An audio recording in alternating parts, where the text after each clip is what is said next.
सकती, यानी माँ बाप बिल्कुल ही गंजपन हो जाएगा, बाल कभी भी नहीं आएंगे। नहीं है कि आपने इंजेक्शन लगाना शुरू कर दिया, कल ये ना हो ना कि किसी को एलोपेशिया एरियाटा हो रहा है, वो डॉक्टर इंजेक्शन लगवा रहा है, राउंड पैच में बाल चले जाते हैं। ठीक है ना। हम एलोपेशिया को हम डिवाइड करते हैं और दो हिस्सों में डिवाइड करते हैं। एक होता है कि रिवर्सिबल और इरिवर्सिबल। तो ये बाल खोरा हो रहा है, प्याज का पानी लगा दिया, कैप शेयरिंग कर रहा हूँ या फिर उसके बालों में ऑयलिंग कर रहा हूँ और वो मैंने अपने हाथ में मैंने कहीं अपने जिस्म पे यूज कर लिया, तो क्या ये फैलने वाली बीमारी भी है? तो बाल रिकवर हो जाते हैं।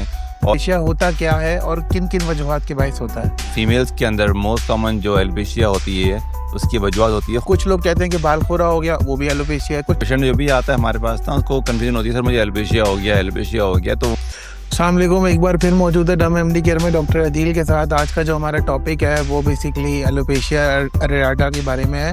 और एलोपेशिया से रिलेटेड जो भी लोगों को बीमारियां होती हैं रिलेटेड टू हेयर लॉस, और इसके अंदर काफ़ी सारी कैटेगरीज हैं, तो उसी से रिलेटेड डॉक्टर अदील आज इस हवाले से डिस्कशन करेंगे। तो सर, सबसे पहले तो मुझे ये बताएं कि एलोपेशिया होता क्या है और किन किन वजूहात के बायस होता है? देखिए, एलोपेशिया जो है एक जनरलाइज वर्ड है फॉर हेयर लॉस। जब आप बोलते हैं बाल गिर रहे हैं, उसको हम एलोपेशिया बोलते हैं। अब एलोपेशिया की मुख्तलिफ इकसाम होती हैं। अगर पेशेंट जो भी आता है हमारे पास ना, उसको कन्फ्यूजन होती है, सर मुझे एलोपेशिया हो गया, एलोपेशिया हो गया। तो उनको समझ में नहीं आता कि वो बोल क्या रही हैं। तो उनको समझाना पड़ता है कि जब आप एलोपेशिया वर्ड यूज़ कर रही हैं या कर रहे हैं, तो आप बेसिकली कह रहे हैं कि सर मेरे बाल गिर रहे हैं। अब बाल गिरने को हम एलोपेशिया बोलते हैं। और एलोपेशिया के कई वजूहत होती हैं, इसका मैं पहले भी अपना जिक्र कर चुका हूँ। इस तरह फीमेल्स के अंदर मोस्ट कॉमन जो एलोपेशिया होती है उसकी वजूहत होती है खून की कमी, और दूसरी वजूहत जो होती हैं वो स्ट्रेस है। तीसरी वजूहत जो होती हैं मोस्ट कॉमन जो है वो आपके हार्मोनल डिस्टर्बेंस की वजह से, या जेनेटिकली आपके अंदर टेंडेंसी होती है कि आपके अंदर मेल हार्मोन थोड़े ज़्यादा होते हैं या मोर रिसेप्टिव होते हैं, जिसकी वजह से औरतों के दरमियान से बाल जा रहे होते हैं। इस तरह और कई वजूहत हैं जो कि एक लिस्ट है, जो हम हर मरीज़ को देखकर हम एनालाइज करते हैं और फिर उनको बयान करते हैं। ठीक है, तो एलोपेशिया की कितनी इकसाम है? मतलब मैंने सुना है कि एलोपेशिया, कुछ लोग कहते हैं कि बाल खोरा हो गया, वो भी एलोपेशिया है। कुछ लोग बाल गिर रहे हैं, वो भी एलोपेशिया है। उसके अलावा भी काफ़ी सारे ऐसे वेरिएंट्स हैं, बीच में गंजपन आ रहा है, वो एलोपेशिया हो रहा है। तो एलोपेशिया कितनी इकसाम है, क्या है इसके पीछे हिस्ट्री, तो थोड़ा-सा देखिए, डिफाइन करें। मेडिकली जो हम एलोपेशिया को हम डिवाइड करते हैं और दो हिस्सों में डिवाइड करते हैं। एक होता है कि रिवर्सिबल और इरिवर्सिबल। ठीक है।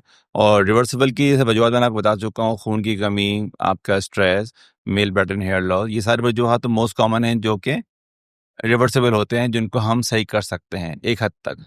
और इरिवर्सिबल में मुख्तलिफ वजूहत आती हैं, जिसमें हम लाइगन प्लानस बोलते हैं, या मुख्तलिफ मेडिकल कंडीशन है जो कि मेरा ख्याल कि आम बंदा समझ पाएगा। तो इसी तरह अगर कोई रिवर्सिबल कॉज है जिसको हम जल्दी इलाज कर लें तो बाल रिकवर हो जाते हैं। और इरिवर्सिबल में यही है कि हम जितना अर्ली तशख़ीस कर लें और जल्दी मेडिकेशन स्टार्ट कर दें, तो हम इरिवर्सिबल को हम कंट्रोल कर सकते हैं। सही। अच्छा, तो ये बाल खोरा हो रहा है, प्याज का पानी लगा दिया, और ये एलोपेशिया का कोई भी मसला हो रहा है, तो ये कितना हार्मफुल भी हो सकता है या फिर हमारे लिए ये सेफ ज़ोन है, इस चीज़ को अवेल करना, घर में जो टोटके होते हैं? देखिए, एलोपेशिया एरियाटा, ये देखें, अब ये देखें जहाँ भी वर्ड आ रहा है एलोपेशिया हेयर लॉस, अब वजह आ रहा है एरियाटा, जिसको उर्दू में हम बोलते हैं बाल खोरा। ठीक है। बाल खोरा का मतलब क्या होता है, अगर आप वीडियो में ऑनलाइन सर्च करेंगे हुँ। तो एक पूरा एक राउंड पैच में बाल चले जाते हैं। ठीक है ना।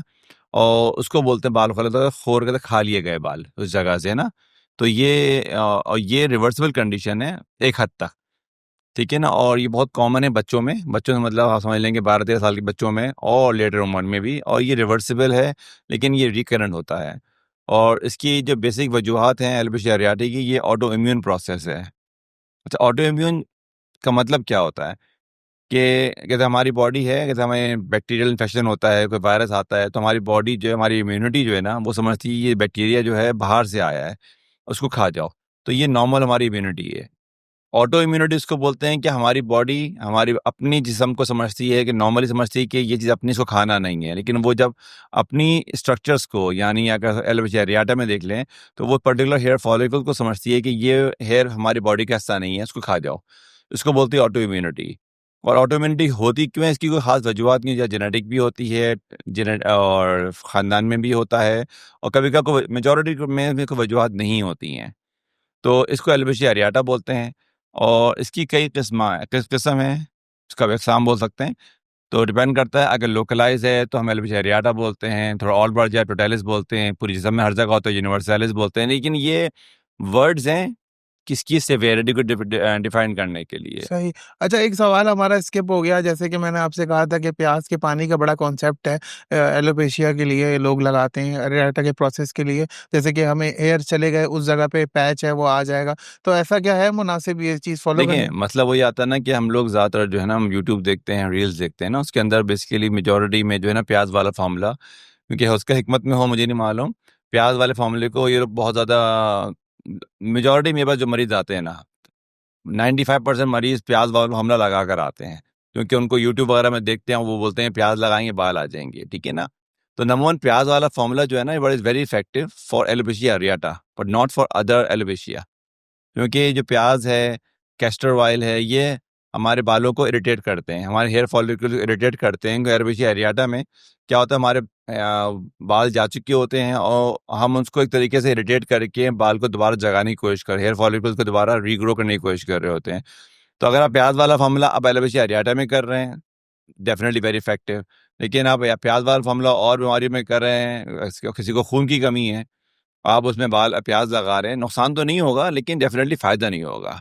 तो सही। तो पहले आइडेंटिफ़ाई करें कि असल में एलोपेशिया का जो रीज़न है वो है क्या? डॉक्टर से प्रिस्क्राइब करें, अपने टेस्ट्स कराएँ और देन फिर उसको फर्दर प्रोसेस करें कि घर में ही प्याज का पानी लगा रहे हैं, इंतज़ार कर रहे हैं बालों का। तो ऐसा मुनासिब नहीं है।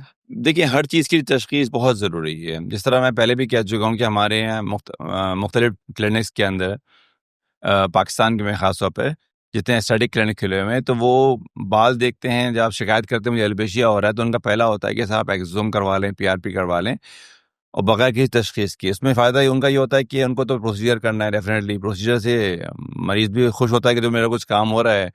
तो मैं पहले भी कह चुका हूँ, जब भी आप क्लिनिक जाएँ तो पहले अपनी एलोपेशिया की इकसाम डिफ़ाइन करें, मालूम करें।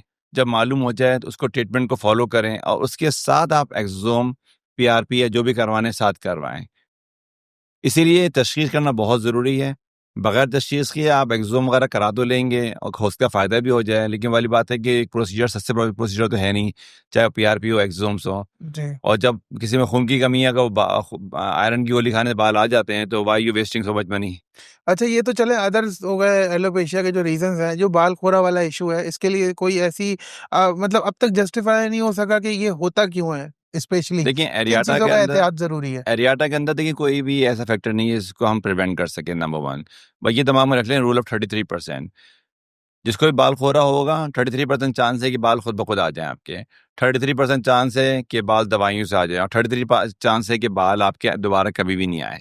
अच्छा, ऐसा भी होता है? बिल्कुल, और दुआ करें कि ये फैले नहीं, क्योंकि देखें अगर आप वक़्फ़ा इलाज करा लेंगे तो उस जगह जहाँ पर मसला हो रहा है एलोपेशिया एरियाटा, हो सकता है वो ठीक हो जाए। लेकिन इसका मतलब ये नहीं कि अगर मेरे सर के एक पैच में एलोपेशिया एरियाटा हो रहा है या बाल खोरा हो रहा है, मैंने उसका इलाज करा लिया, इसकी गारंटी नहीं है कि आपकी और जगह नहीं होगा। ठीक है ना? तो ये दिमाग में रखिएगा। और इसके इलाज मुख्तलिफ़ किस्म के होते हैं। जैसा अभी आपने कहा ना, प्याज वाला हमला आप अप्लाई कर सकते हैं घर बैठ के, कोई मसला नहीं है। लेकिन जब लगे कि सही नहीं हो रहा, तो डॉक्टर को ज़रूर करें, क्योंकि इसका मेन जो इलाज है वो 2 किस्म के इलाज हैं, टॉपिकल क्रीम्स या फिर इंजेक्शंस। और इसमें इंजेक्शन लगने चाहिए, दे आर वेरी हेल्पफुल, लेकिन इंजेक्शन इज़ वेरी क्रिटिकल। कि सही। अक्सर मैं क्लिनिक में मरीज़ आते हैं ना कि जो लोग मरीज़ नहीं डॉक्टर्स नहीं जानते इंजेक्शन लगाना उस पर्टिकुलर स्पॉट में, तो वो हाथों में या बाजू में लगाते हैं स्टेरॉइड के injection, which is I think is not recommended. क्योंकि जब मसला मेरे इस पर्टिकुलर पैच के अंदर है, तो मुझे वहीं पर इंजेक्शन लगाया जाए। अगर मैं आर्म में लगा दूँगा डेफ़िनेटली, तो और वो पूरी बॉडी को नुकसान करेगा स्टेरॉइड के इंजेक्शन। तो इसका मतलब ये नहीं कि मैं लगाना नहीं चाहिए, लगाना चाहिए, लेकिन जिस जगह पर मसला वहाँ लगाइए। नंबर 1 वन्स अ मंथ लगाइए। नंबर 2, उन डॉक्टरों से लगवाइए जो लगाना जानते हैं, क्योंकि अगर किसी ने गलत लगा दिया तो वहाँ पर एट्रोफी हो सकती है, यानी वहाँ पर बिल्कुल ही गंजपन हो जाएगा, बाल कभी भी नहीं आएँगे। तो सही। ये बहुत ज़रूरी है और बहुत एहतियात वाली बात है। एहतियात सिर्फ़ यही कि वक़्त पर तशख़ीस हो जाए और वक़्त पर इलाज हो जाए। एहतियात कुछ भी नहीं है इसके अंदर।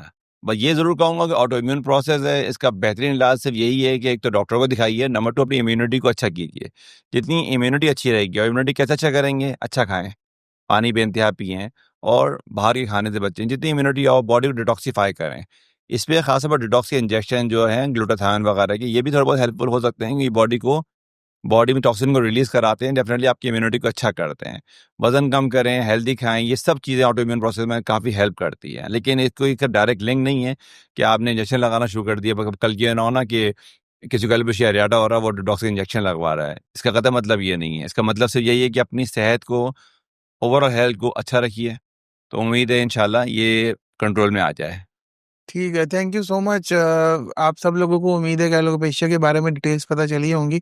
मज़ीद आपके जो सवाल हैं आप हमें इनबॉक्स कर सकते हैं ताकि हम उनका ईज़िली आपको जवाब दे सकें। Thank you so much.